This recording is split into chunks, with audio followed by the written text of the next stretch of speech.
আবার চলে এলাম নতুন একটা ভিডিওর সাথে, তোমাদের সাথে কিছু শেয়ার করতে। তারপর বলো, এত গরমে তোমাদের কেমন কাটছে? গরম তো প্রচণ্ড পরিমাণে পড়েছে, তাই না?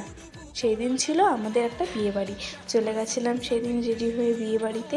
বিয়েবাড়ি যাওয়ার পর আমাদের আর কি কাজ, বাস ফটো তোলা, একটু ভিডিও করা, একটু সাজুগুজু করে একটু ঘুরে বেড়ানো। তারপর আমি কিছু শর্ট নিয়ে নিয়েছিলাম, ছোট ছোট ক্লিপ, ওইগুলো এডিট করে তোমাদের সাথে একটু দেখিয়ে দিলাম, শেয়ার করলাম। কেমন লাগছে কমেন্ট করে কিন্তু জানিও আমাকে। বিয়েবাড়ি গেছি, একটু তো ঢং করতেই হবে, একটু তো ভিডিও ফটো সেগুলো তো তুলতেই হবে, তাই না? তারপর খাওয়া দাওয়া সব কিছু সেরে নিয়ে চলে এলাম বাড়ির পথে। আরে না না না, তখনও কিন্তু আমাদের শেষ হয়নি। আমাদের এনার্জি কিন্তু সবসময় হাই লেভেলের থাকে।